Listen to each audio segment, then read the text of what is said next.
Welcome to night bulletin.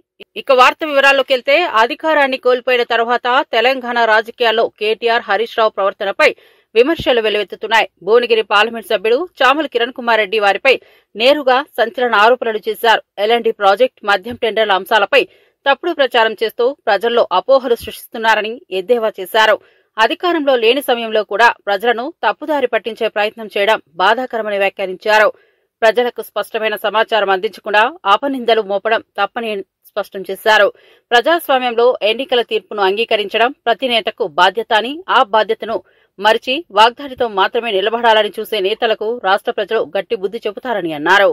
ఈ రోజు ముఖ్యంగా కేటీఆర్ వచ్చి ఏదైతే కీలకమైనటువంటి నిర్ణయాన్ని అశ్రద్ధతో వ్యవహారం చేసిరని ఎల్ఎన్టీకి సంబంధించినటువంటి మెట్రో విషయంలో కేటీఆర్ మాట్లాడతాడు. హరీష్ రావు ఏమో లిక్కర్ కి యూరియాకు లింక్ పెట్టి రాష్ట్రంలో ఎక్సైజ్ పన్నుల విషయంలో ఏదో మాట్లాడుకుంటూ వస్తుంది. ఎక్సైజ్ మన వైన్ షాప్ టెండర్ల విషయం. సో నేను ఏమంటున్నా అంటే ముఖ్యంగా రాష్ట్ర ప్రజలు గమనించాల్సింది ఒకటి ఉంది. 2010లో మెట్రోని ఎప్పుడైతే ప్రారంభించాలనుకుర్రో మెట్రోని ఒక ఐడియా తీసుకొచ్చింది 2010లో జయపాల్ రెడ్డి గారు హయాంలో అర్బన్ డెవలప్మెంట్ మినిస్టర్ గా ఉన్నారు. అప్పుడు ఢిల్లీ తర్వాత హైదరాబాదే డిస్టెన్స్ వైజ్ సెకండ్ పొజిషన్ లో ఉండే అప్రూవల్స్. సరే 2017లో మనం మెట్రో తెచ్చుకున్నాం. కోవిడ్ కారణాలు, చాలా కారణాలు, వాళ్ళకి ఇచ్చినటువంటి ఈ రియల్ ఎస్టేట్ కి సంబంధించి కమర్షియలైజ్ ప్రాపర్టీస్ కట్టుకోవడానికి ఎల్ఎన్టీకి ఇస్తే వాళ్ళు విఫలమైపోయారు, వాళ్ళు కట్టుకోలేకపోయారు. ఇప్పుడు ఫేజ్ 2 ని స్టార్ట్ చేయాలి, ఎట్టి పరిస్థితుల్లో రాష్ట్రాన్ని డెవలప్ చేయాలన్న విషయంలో ముఖ్యమంత్రి రేవంత్ రెడ్డి గారు ఒక 10 సార్లు ఖట్టర్ గారిని కలిస్తే ఖట్టర్ గారు అందరూ ఓకే.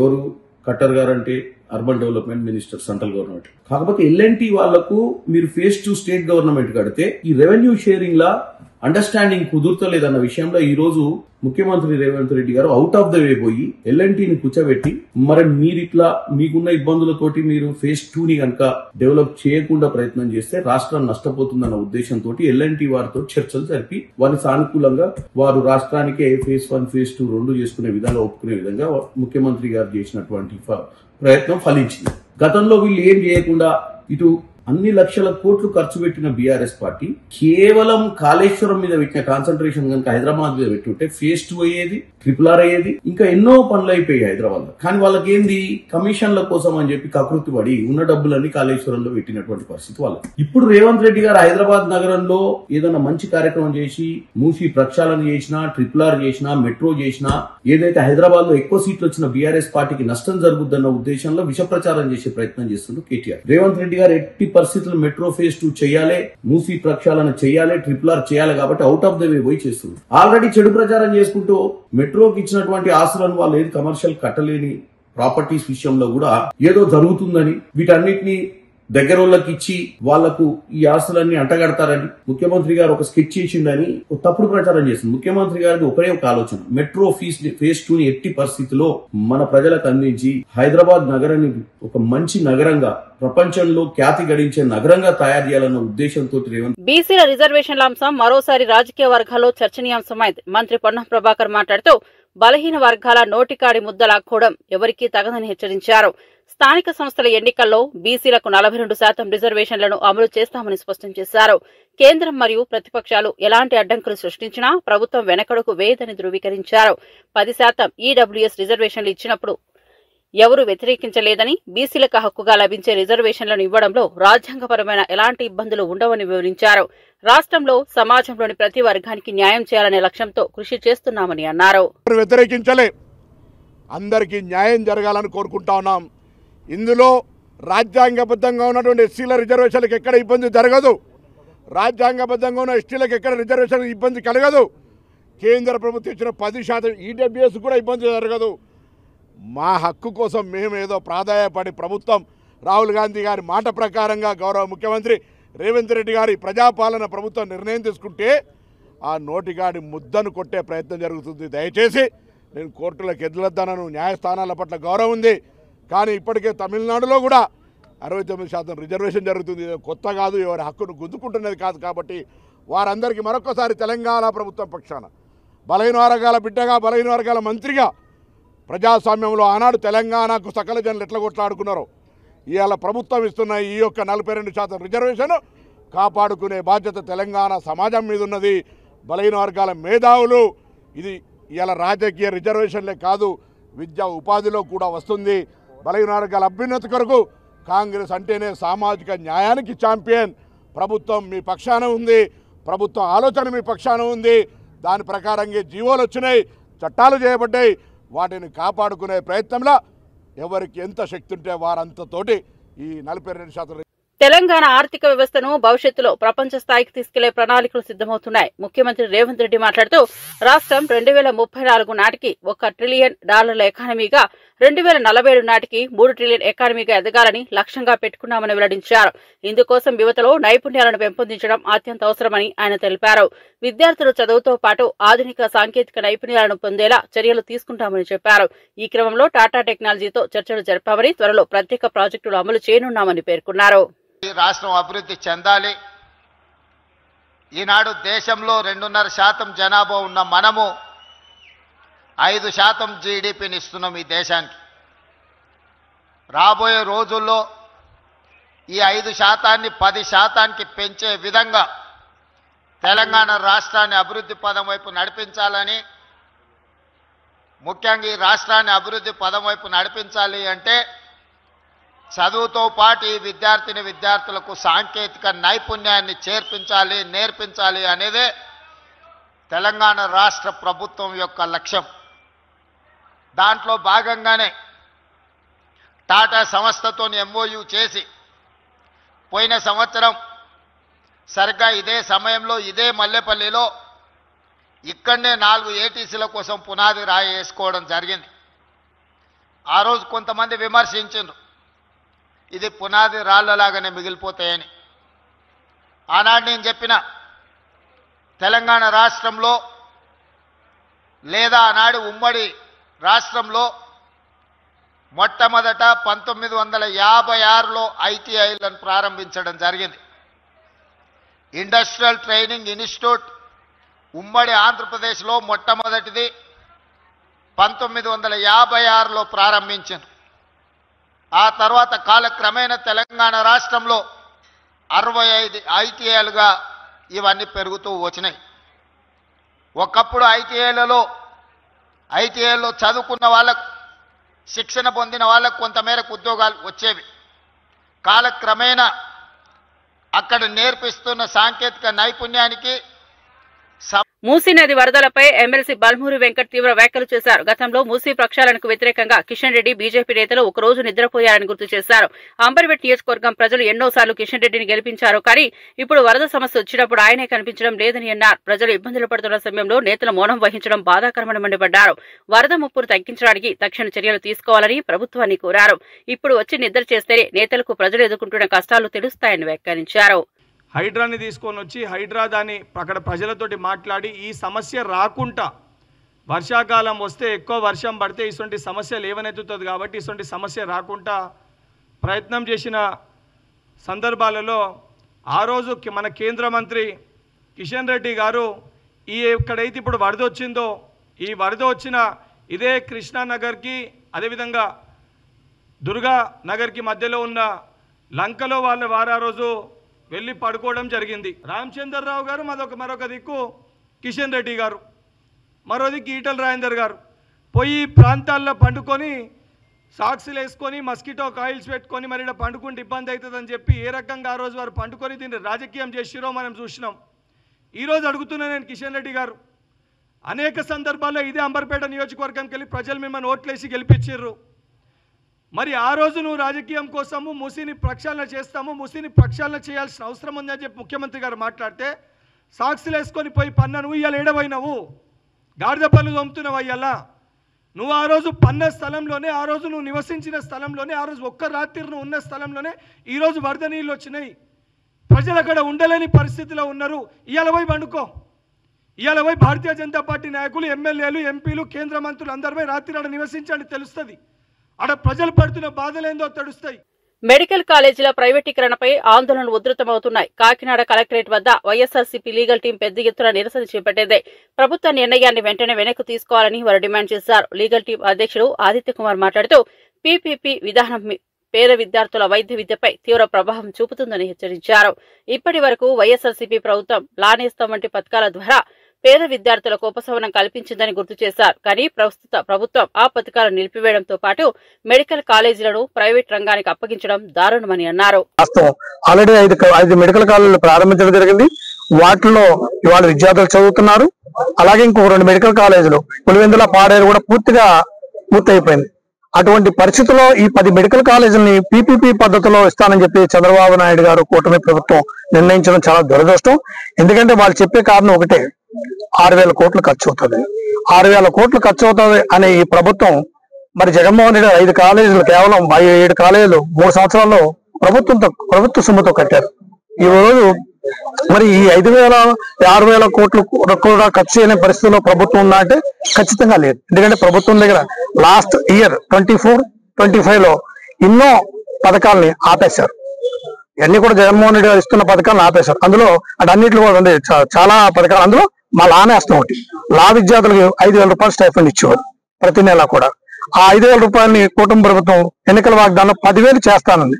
10,000 చేయకపోగా ఉన్న 5,000 రూపాయలు కూడా తీసేశారు. ఒక్కరు కూడా ఇవ్వలేదు. మరి డబ్బంతా లాస్ట్ 2024 డబ్బంతా ఉందిగా. ఇలాంటి అనేక రకాల పథకాలను ఎగ్గొట్టిన డబ్బు బోల్డ్ ఉంది. అది కాకుండా 2024 నుంచి ఈ గత 15 నెలల్లో ఇంచుమించు 1,00,000 కోట్లు అప్పులు తేవడం జరిగింది.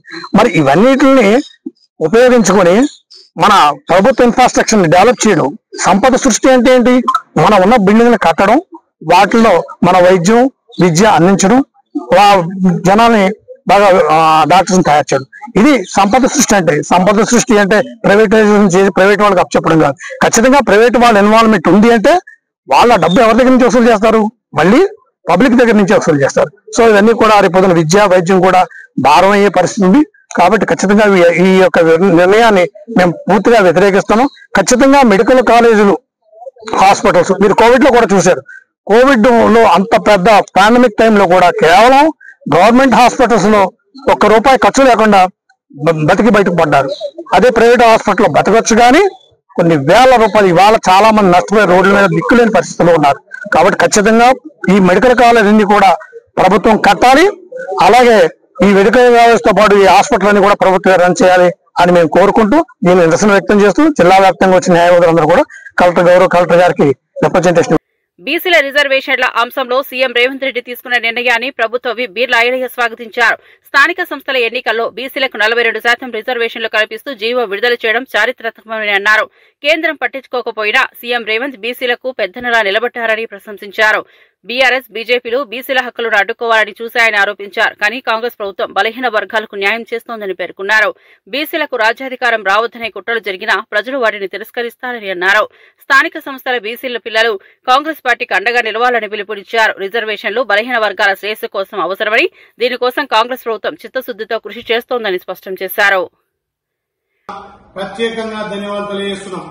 కేంద్ర ప్రభుత్వం అనేక అవంతరాలు చేసిన బీసీల పక్షపాతిగా రేవంత్ అన్న ఇచ్చిన మాట ప్రకారం రాహుల్ గాంధీ గారి ఆలోచనను తెలంగాణలో ఇంప్లిమెంట్ చేసి ఇలా బీసీల పక్షపాతిగా గౌరవ ముఖ్యమంత్రి గారు 42% స్థానిక సంస్థల్లో రిజర్వేషన్ ఇచ్చి మా బీసీలకు పెద్ద దిక్కుగా పెద్దన్నగా ఉన్నందుకు ఆయన ప్రత్యేకంగా ధన్యవాదాలు.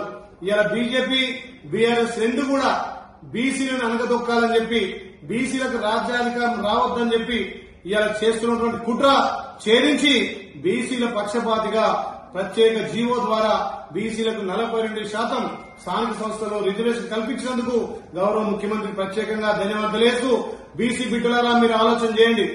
ఈ బీజేపీ, బీఆర్ఎస్ రేపు స్థానిక సంస్థల్లో బొంద పెట్టాలే. మన ప్రియతమ నాయకుడు బీసీ పక్షపాతి గౌరవ ముఖ్యమంత్రి రేవంత్ రెడ్డి గారి నేతృత్వంలో తెలంగాణలో బీసీలంతా ఐక్యతై కాంగ్రెస్ పార్టీకి పెద్ద ఎత్తున పట్టం కట్టాలని చెప్పి మరొకసారి ప్రత్యేక జీవో ద్వారా మా 42% బీసీలకు ఇచ్చినందుకు గౌరవ ముఖ్యమంత్రికి బీసీల పక్షపాతిగా ప్రత్యేకంగా ధన్యవాదాలు తెలియజేస్తున్నాం.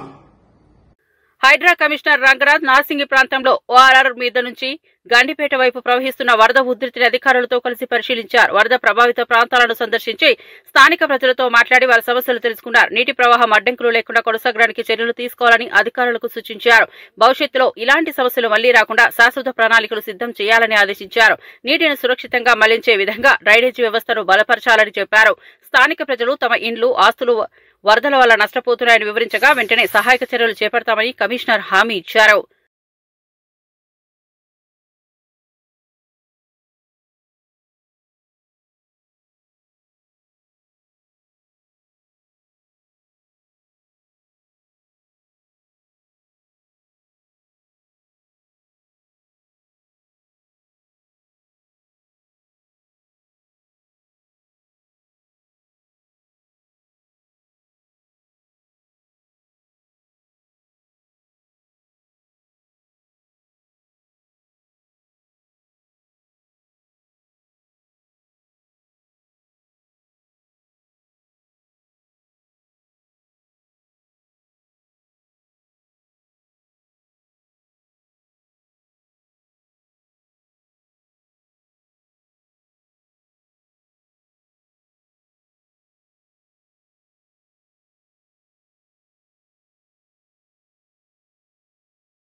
మాజీ మంత్రి తలసాని శ్రీనివాస్ యాదవ్ కాంగ్రెస్ ప్రభుత్వంపై తీవ్రంగా మండిపడ్డారు. అధికారం చేపట్టి దాదాపు 22 నెలలు అవుతున్నా ఒక్క హామీని కూడా అమలు చేయలేదని విమర్శించారు. ఎన్నికల ముందు 100 రోజుల్లో అన్ని హామీలు నెరవేర్చుతామని గప్పాలు కొట్టారని, కానీ వాస్తవానికి ప్రజలను మోసం చేశారని అన్నారు. రైతులకు రుణమాఫీ, రైతు బంధు పథకం, మహిళలకు ఆర్థిక సహాయం, నిరుద్యోగ భృతి, వృద్ధులకు పెన్షన్లు, విద్యార్థులకు ఫీజు రియంబర్స్మెంట్, స్కూటీలు, ఇల్లు ఎన్నో వంటి వాగ్దానాలు ఇప్పటికే కాగితం మీదే ఉన్నాయని ఆరోపించారు. ప్రజలు ఆశలు పెట్టుకున్నా కాంగ్రెస్ పాలనతో నిరాశ చెందుతున్నారని అన్నారు. ఇది గ్యారంటీ అని 3 నెలల్లో అధికారంలోకి రాగానే చేస్తామని రైతాంగాన్ని మోసం చేశారు, మహిళల్ని మోసం చేశారు, యువతని మోసం చేశారు, నిరుద్యోగులైనటువంటి యువకులను కూడా మోసం చేసి గతంలో కేసీఆర్ గారు ఈ భారతదేశంలో ఏ ప్రభుత్వాలు చేయనటువంటి సంక్షేమ అభివృద్ధి కార్యక్రమాలని ఈ దేశానికి ఆదర్శవంతంగా నిలిచే విధంగా మరి కార్యక్రమాలు తీసుకోవడం, ఇరిగేషన్ కావచ్చు. మనందరికీ తెలుసు తెలంగాణ ప్రాంతం అంతా నీళ్లు, నిధులు, నియామకాల మీద జరిగినటువంటి సుదీర్ఘ పోరాటంలో మరి తెలంగాణ రాష్ట్రాన్ని సాధించడమే కాకుండా సాధించినటువంటి తెలంగాణని ఒక ఉద్యమకారుడే ముఖ్యమంత్రిగా ఉండి మరి సంపూర్ణంగా నీళ్లు కానివ్వండి, 24 గంటల కరెంటు కానివ్వండి, దాంతోపాటు రైతు బంధు అనేటువంటి కార్యక్రమాన్ని దేశం కాదు ప్రపంచమే ఎవ్వరు కూడా మరి ఊహించని విధంగా ఆ కార్యక్రమాన్ని దిగ్విజయంగా చేయడం, దాంతోపాటు పేదలకు పెన్షన్ మరి ఆ రోజు 200 ఉన్నటువంటి పెన్షన్ని 2000 రూపాయలు చేయడం, ఇట్లా చాలా కార్యక్రమాలను తీసుకొని రెండో వైపున గ్రామీణ ప్రాంతాలన్నీ అభివృద్ధి చేసుకొని ఒక సస్యశ్యామలమైనటువంటి తెలంగాణ రాష్ట్రాన్ని ఈ దేశం ముఖ చిత్రంలో మరి అద్భుతంగా ఆవిష్కరించినటువంటిది కూడా మనం చూసినాం. మరి ఇటువంటి నాయకుడిని దించేయాలంటే మనం అడ్డగోలు హామీలు ఇవ్వాలని చెప్పి ఆలీబాబా 40 దొంగల్లాగా ప్లాన్ చేసుకొని మరి మేనిఫెస్టో పెట్టి ఇప్పుడు ఆ 42% రిజర్వేషన్ విషయంలో కామారెడ్డి డిక్లరేషన్ అని ఆ రోజు కర్ణాటక చీఫ్ మినిస్టర్ ఒక బీసీ బిడ్డని తీసుకొచ్చి చెప్పినటువంటిది కూడా మనం చూసినాం. కానీ ఆ రోజు కాంగ్రెస్ ప్రభుత్వం వస్తే చేస్తామని, లేకపోతే దేశంలో కాంగ్రెస్ ప్రభుత్వం వస్తే 10th షెడ్యూల్లో పెడతామని ఏ రోజు కూడా చెప్పలే. మాకు బాగా అనుభవం ఉంది, ఇది ఎట్లా సాధ్యమవుతుందని అంటే కూడా సాధ్యమవుతుందని చెప్పి మరి ఈ మధ్యకాలంలో 6 నెలల నుంచి డ్రామాలు చూస్తున్నారు. కాబట్టి ప్రజలు నమ్మే పరిస్థితుల్లో లేరు, రైతాంగం నమ్మే పరిస్థితుల్లో లేదు. యూరియా కోసం నాకు తెలిసి ఈ దేశంలో మరి ఇటువంటి దుర్భరమైనటువంటి పరిస్థితి మన తెలంగాణ రాష్ట్రంలో రైతాంగం ఎంత ఇబ్బంది పడ్డటువంటి పరిస్థితిని మనం ఎప్పుడు కూడా చూడలే. ఈ రోజు గ్రేటర్ హైదరాబాద్లో కూడా వరదలు వచ్చి అతలాకుతలం అవుతుంటే హైడ్రా అనే భూతాన్ని పేద ప్రజల మీద పంపించినటువంటి పరిస్థితిని కూడా మనం చూస్తాం. ఈరోజు మరి రాష్ట్రం యొక్క ఖజానా కూడా చిన్నాభిన్నం చేసినటువంటి ప్రభుత్వానికి మరి బుద్ధి చెప్పాలనేటువంటి సంకల్పంతో ఈరోజు ఏదైతే కాంగ్రెస్ బాకీ కార్డుని ప్రతి ఇంటికి చేర్చే విధంగా మరి ఈరోజు ఈ కార్యక్రమాన్ని తీర్చిదిద్దడం జరిగింది. కాబట్టి తప్పకుండా ప్రజలు కూడా ఆలోచన చేయాలి. ప్రజలు, రైతాంగం, యువకులు, మహిళలు, మరి యంగ్స్టర్స్ కానివ్వండి, అన్ని వర్గాల ప్రజలు కూడా ఈ కాంగ్రెస్ పార్టీ మోసాలను గమనించాలి. మళ్ళా లోకల్ బాడీలో ఎలక్షన్ ఇస్తే ఎలక్షన్కి ఇట్లా లోకల్ బాడీలో సపోర్ట్ చేసి కాంగ్రెస్కి ఇట్లా చేస్తే ఉన్నాయి కూడా అన్ని పోతాయనేటువంటి విషయాన్ని కూడా నేను ఈ సందర్భంగా తెలియజేస్తూ బీఆర్ఎస్ వర్కింగ్ ప్రెసిడెంట్ కేటీఆర్ మాట్లాడుతూ కాంగ్రెస్ ప్రభుత్వం ఇచ్చిన హామీలను అమలు చేయడంలో విఫలమైందని తీవ్ర విమర్శలు చేశారు. రైతులకు రైతు బంధు, రుణమాఫీ, కౌలు రైతులకు 15,000 సహాయం, ఆటో డ్రైవర్లకు 24,000 వరకు ఇచ్చిన హామీలను మర్చిపోయిందని ఆరోపించారు. మహిళలకు నెలకు 2,500, పెళ్లైన ఆడబిడ్డలకు తులం బంగారం, వృద్ధులకు 4,000 పింఛన్ వంటి హామీలని నిలబెట్టలేదని అన్నారు. విద్యార్థుల స్కూటీలు, ఉచిత విద్యా భరోసా కార్డులు, గృహజ్యోతి కింద ఫ్రీ కరెంట్ ఇవ్వకపోవడం ప్రజలను నిరాశపరిచిందని అన్నారు. ఒక రైతులకు ఎకరానికి ఒక్క పంటకి ఒక సీజన్కే 15,000 బాకీ పడ్డది ఈ ప్రభుత్వం. అన్నదాతలకు 2 లక్షల రుణమాఫీ అన్నారు, ఇప్పటి వరకు సరిగ్గా చారాన కూడా రుణమాఫీ చేయలేదు.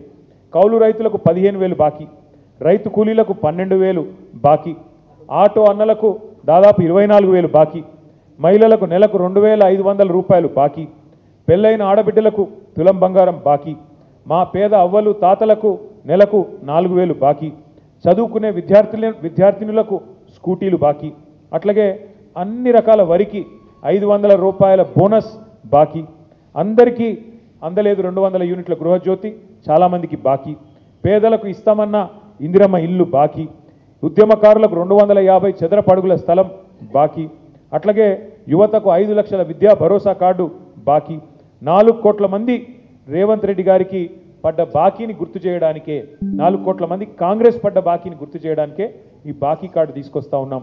నేను మీడియాను కూడా కోరుతా ఉన్నా, కాంగ్రెస్ మోసం ఏదైతే ఉన్నదో దీన్ని ఇంటింటికి తీసుకొని పోయే క్రమంలో మీడియా సహకారం కూడా మాకు అవసరం. దయచేసి మీరు కూడా సహకరించాలని కోరుతూ రేపటి నుంచి అన్ని భాషల్లో, ఉర్దూలో, అదేవిధంగా తెలుగులో, అదేవిధంగా ఇంగ్లీష్లో, అన్ని భాషల్లో కూడా కాంగ్రెస్ నయవంచనను ప్రజలకు వివరించడానికి బాకీ కార్డుల కార్యక్రమాన్ని తీసుకున్నాం.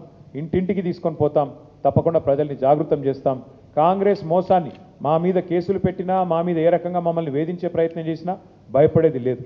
మేము ఒకవైపు లీగల్గా న్యాయపరంగా ఎదుర్కొంటూనే అన్ని రకాలుగా కూడా న్యాయస్థానాల మీద మాకు నమ్మకం ఉంది కాబట్టి ఆ కార్యక్రమం చేసుకుంటూనే, మరొక వైపు ప్రజల తరపున ప్రధాన ప్రతిపక్షంగా గొంతు విప్పుతూనే ఉంటాం. కాంగ్రెస్ పార్టీ నిలదీస్తూనే ఉంటాం. కాంగ్రెస్ పార్టీ ఇచ్చిన హామీలు అమలు చేసేదాకా వదిలిపెట్టమని చెప్పి మళ్ళొకసారి తెలియజేస్తూ ఇవాళ ముఖ్యమంత్రి రేవంత్ రెడ్డి పనితీరుపై ప్రతిపక్ష విమర్శలు గుప్పిస్తోంది. బీఆర్ఎస్ నేతలు ఆయనను చీఫ్ మినిస్టర్ కాదు, కటింగ్ మాస్టర్ అని ఎద్దేవా చేస్తున్నారు. కేసీఆర్ ప్రారంభించిన పథకాలు, ప్రాజెక్టుల వద్ద రేవంత్ రిబ్బన్లు కట్ చేస్తూ తన పేరు పెట్టుకుంటున్నారని విమర్శించారు. నిజమైన అభివృద్ధి కొత్త ప్రాజెక్టులు తీసుకురావడంలో ఉండాలి, కానీ ఇప్పటికే ఉన్న వాటిపై కీర్తి పతాక ఎగరవేయడంలో లేదని వ్యాఖ్యానించారు. కాంగ్రెస్ ప్రభుత్వం పాత పథకాలను ఆపేసి మళ్లీ రీబ్రాండింగ్ చేస్తోందని ఆరోపించారు. కటింగ్ మాస్టర్ రేవంత్ రెడ్డి అయిపోయింది. ఈయన చీఫ్ మినిస్టర్ రేవంత్ రెడ్డి కాదు, కటింగ్ మాస్టర్ రేవంత్ రెడ్డి. 2 రకాల కటింగ్లు. ఒకటేమో కేసీఆర్ గారు ప్రభుత్వం ప్రారంభించిన మంచి పనులు, బీఆర్ఎస్ ప్రభుత్వం చేపట్టినటువంటి కార్యక్రమాలకు, భవనాలకు కానీ, ఆసుపత్రులకు కానీ, స్కూళ్ళకు కానీ, కాలేజీలకు కానీ, ఫ్లైఓవర్లకు కానీ, బ్రిడ్జిలకు కానీ, ఎస్టీపీలకు కానీ రిబ్బన్ కటింగ్ చేస్తుండిపోయి. ఒకటేమో రిబ్బన్ కటింగ్, ఇంకోటేమో కేసీఆర్ గారు ప్రారంభించిన మంచి పథకాలు ఉంటే వాటిలో కటింగ్ పెట్టుడు. Like Kalyana Lakshmi cutting, KCR kit cutting, nutrition kit cutting, CM breakfast స్కీమ్కు కటింగు, ఫీజు రియంబర్స్మెంట్కు కటింగు, బతుకమ్మ చీరలకు కటింగు, దళిత బంధు కటింగు, అన్ని కటింగులు పెట్టుడు. అయితే రిబ్బన్ కటింగు లేకపోతే సంక్షేమ పథకాలకు కటింగు. ఇంతకు మించి రేవంత్ రెడ్డి చేసిన ఏముంది మంచి కార్యక్రమం? విజయవాడలో దసరా శరన్నవరాత్రుల సందర్భంగా ఇంద్రకీలాద్రిపై ప్రత్యేక ఉత్సవాలు జరుగుతున్నాయి. ఈ క్రమంలో ప్రముఖ నటుడు ఎమ్మెల్యే నందమూరి బాలకృష్ణ అమ్మవారు దర్శనానికి వచ్చారు. శ్రీ లలితా త్రిపుర సుందరి అలంకారంలో ఉన్న దుర్గమ్మను దర్శించుకున్నారు. ఆలయ అధికారులు ఆయనకు ఆలయ మర్యాదలతో స్వాగతం పలికారు. అనంతరం ప్రత్యేక పూజల్లో పాల్గొన్న బాలకృష్ణ అమ్మవారి కరుణతో రాష్ట్ర ప్రజలు సుఖ సంతోషాలతో ఉండాలని ఆకాంక్షించారు.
Okay sir, thank you.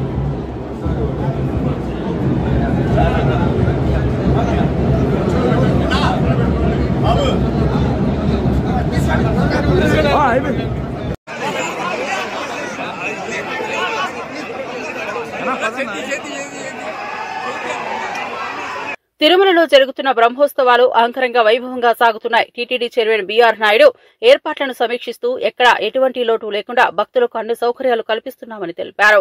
Garudotsavam కోసం ఇప్పటికే ప్రత్యేక ఏర్పాట్లు ప్రారంభించామని చెప్పారు. దేశం నలుమూలల నుంచి వచ్చిన భక్తులు స్వామివారిని దర్శించుకుని ఆనందం వ్యక్తం చేస్తున్నారు. ఉత్సవాలను అందరికీ మరుపురాని అనుభవంగా మార్చేందుకు అధికారులు సమగ్ర ఏర్పాట్లు చేస్తున్నారు.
తెలంగాణ ఎన్నికల్లో ఓటు చోరీ జరిగిందని టీపీసీసీ అధ్యక్షుడు మహేష్ కుమార్ గౌడ్ సంచలన ఆరోపణలు చేశారు. బండి సంజయ్ గెలవడం, ఈటెల రాజేందర్ కు భారీ మెజార్టీ రావడం వెనుక ఓటు చోరీ ఉందని అన్నారు. ప్రజాస్వామ్యంలో ఇలాంటి చర్యలు అనవసరమని హెచ్చరించారు. కాంగ్రెస్ పార్టీ ప్రజల కోసం కఠిన పోరాటం చేస్తోందని, ఏ కుట్ర జరిగినా వెనకడుగు వేయదని స్పష్టం చేశారు. ఓట్ల హేరాఫేరీ జరిగింది, ఓట్ చోరీ బీజేపీ పాల్పడింది కాబట్టే నేను గతంలో కూడా ఆరోపించినాను. ఇక్కడ కూడా 8 మంది పార్లమెంట్ సభ్యులు గెలిచినారు. దాంట్లో కూడా కొంతమంది ఓట్ చోరీ వల్లే గెలుపు సాధ్యమైన మాట చెప్పడం జరిగింది. నేను ఈ ఆరోపణ కరీంనగర్లో ఉండి చేశాను. కరీంనగర్లో కూడా ఒక టీన్ షెడ్లో 40 ఓట్లు నమోదై ఉన్నాయి. నేను ఆనాడు ఆ పేపర్స్ చూపించినాను. బండి సంజయ్ గారు దీనికి జవాబు చెప్పాలని చెప్పినాను. ఇంతవరకు స్పందన లేదు. ఇప్పుడు ఇందాక జూబ్లీహిల్స్లో ఖాళీద్ గారు ఎక్స్ప్లెయిన్ చేసినట్టు ఓటు అంశం 3 చోట్ల అది ఓటు నమోదై ఉంది. 3 డిఫరెంట్ పేర్లతో తండ్రి పేరు మార్చి తన పేరు తారుమారు చేసుకొని ఈ రకంగా ఓటు చోరీ పాల్పడినాడు. కాబట్టే ఈటెల రాజేందర్ గారు 3 లక్షల మెజారిటీ వచ్చిందంటే దీంట్లో గోల్మాల్ జరిగింది, దాంట్లో అనుమానం లేదు. ఇవి బులెటిన్ అప్డేట్స్. మరో బులెటిన్లో మళ్ళీ కలుద్దాం.